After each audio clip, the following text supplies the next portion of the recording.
In the land of girls, welcome back, folks. So we got a Weber. Oh, I love that orange on the Weber. We got the smart ring. We got a whole bunch of mods going on here. But I want to do, and I have not really tested this yet, using the smart ring. Remember, this is a thermostatically controlled blower that can fit on any Weber 22-inch grill.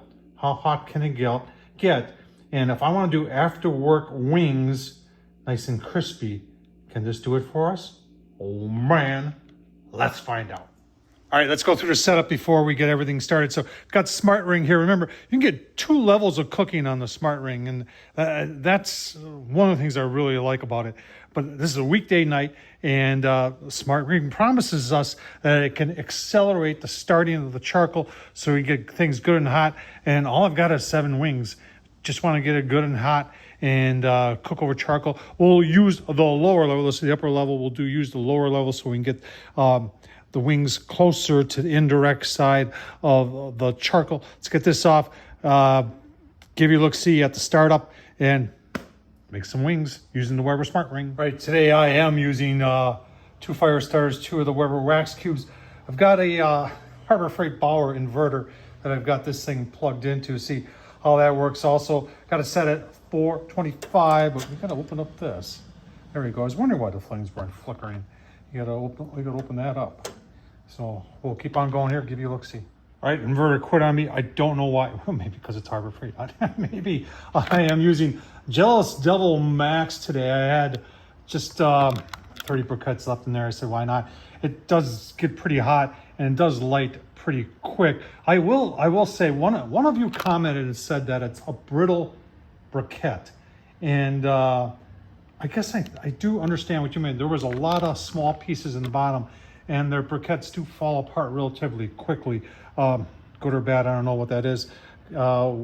Just put the cover on. Got the lid, the vent opposite of where the airflow thing is, and our charcoal's over there.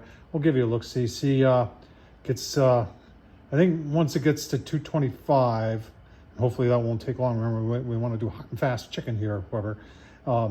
Once it gets to 225, then we'll put our chicken on. Give you a look-see. All right, it's like it found another gear, and the blower has increased speed. I like that. Now, one thing I don't like, and they could do this, where when you set a temp, it could tell you, half, 3/4, a quarter when it comes to vent. If I want to know what setting to put this on, I got to go back to the owner's manual. Come on, Weber, you got the technology. You can put it on here when you set a temp, and you press confirm either on the app on your phone or on the screen there. It could say half, quarter, 3/4, or full. Super simple, right? All right, and if you're wondering about the folding shelf, I can leave the links down below, and the legs set up and the wheel set up. Bunch of mods on this. This orange kettle, I tell you what, I really like this orange kettle. Very, very nice. And you can see 235. Got brand new grill grates on there too.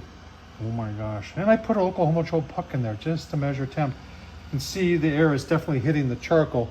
Let's see how well it does here. We're gonna go ahead and put the chicken on, even though that's the only thing that says it's 225. Everything else here, including the Oklahoma Joe, didn't say we're even close to that. Keep on going here. All right, let's take a look at the graph. We started at, and if I put my finger here, you'll be able to see the time. Oh, come on. Well, we started at 3:29, and it's now, there he goes. It's 5:58. So we're 30 minutes into it. There you go. So we're 30 minutes into it. Temperatures, well, you can see from the graph. You can see where I opened it once, because everybody else says you open it too much. Open it once to put the chicken on. Okay, can we do that? And we're 360. We're not 425 yet. The lid temp says about 340. I am wondering if maybe I don't have enough charcoal. I want to get it hotter because this is the after work cook. I want to get them done. Will they get done at 365? Remember, this thing, we've got warnings from Weber on this thing that because it's cyclonically rotating the heat in this grill that things will cook faster. So let's take off the lid, take a look at see how our chicken's doing. We'll also be able to see that Oklahoma Joe puck that is at grill grade level, and then we'll decide. I've got the bottom of the bag of some B&B hickory lump that if I need to put charcoal on because I don't have enough charcoal to get up to temp, we can do that then. So let's take a quick look, shall we? Okay, well, we're getting a little bit of color. The Oklahoma Joe is reading 250, if you can see that. I think, and this is a pain in the butt. I gotta take the chicken off, and then I gotta remove my centerpiece here, and then put some more charcoal on. I think that's what we're gonna do. Otherwise, we're not eating till late. All right, we're up to 410. Now, when I got to like 380, it started throttling down on the fan, and I said, "Ooh, no, no, no, no." So I went to manual, and you can see I got it on 10. Now, I can do that for a while when it gets above 500. If it gets above, well, per the temp probe in there, it will give me an overheat. So I got to be careful how high I go with this, but I can kind of hear the chicken sizzling in there. So that means we are cooking, and we're cooking good here. 45, well, let's see. Remember, we started at 5:30. Yeah, so 45 minutes into it. Finally got there. I guess the trick was some lump and putting the fan at 10. All right, I think I'm ready to take a look, give a flip, and give a little bit more of the Morton's Nature Seasoning on there. Now you're saying, why ain't I using the lid bail? It kind of gets caught up in the ring and will sometimes knock it off. So I even though it does fit, I just, with the ring, it's a little iffy. Oh yeah, look at that. The puck is reading, if you want to know, 350. Let's see how our wings are doing. Might have to rotate them a little bit. Back to front, front to back. Definitely got a long ways to go. But they are starting to sweat, which means that's a good time to add more seasoning. Try and keep them over the pan there so I'm not making a mess. Mind my shoulder.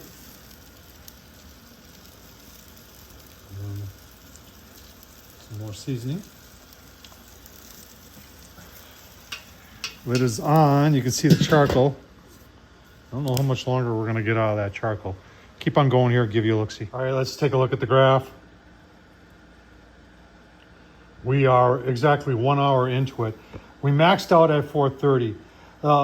You know, one of the issues with having a fan controller like this is that it burns through a lot of fuel. It gives off some heat, but it burns through your fuel relatively quick. There's going to be people that are going to comment saying, "Hey Tom, if I used a vortex with all the charcoal you put in there, they would have gotten the same heat without having a fan controller in there, a thermostatically controlled fan like we've got right now."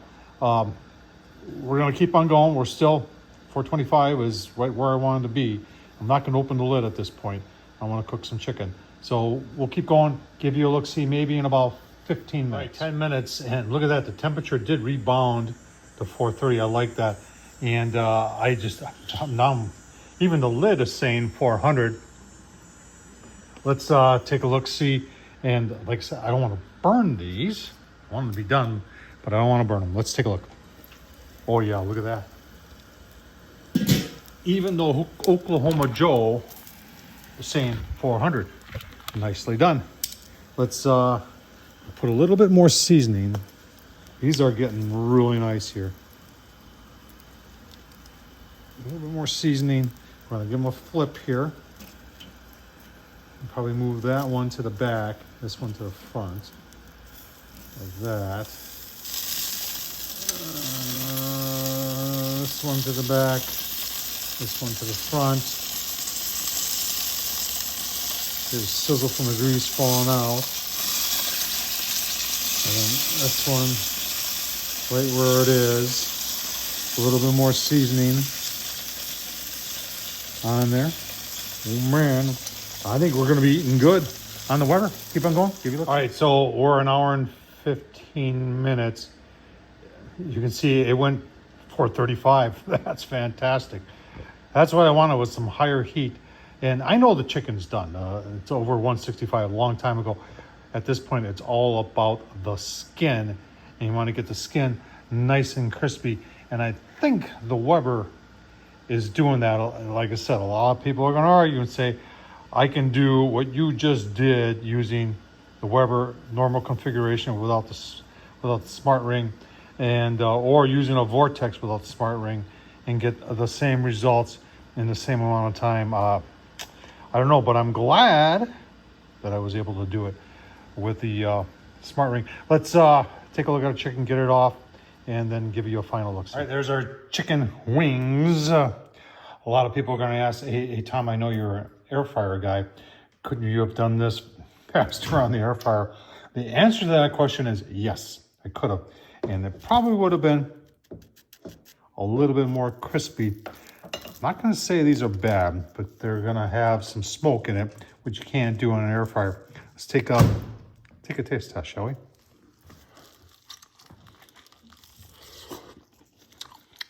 Oh, wow. All right, those are some nice looking wings, and I'll tell you what, they are delicious. Can't do that on an air fryer and get some smoke in there. Nicely done by the Weber smoke ring. Could we have done it without it? Probably. Tom Horsman YouTube, what do you think? Could you do it with a smoke ring? Or do you think the smoke ring is useless? Thanks for watching, folks.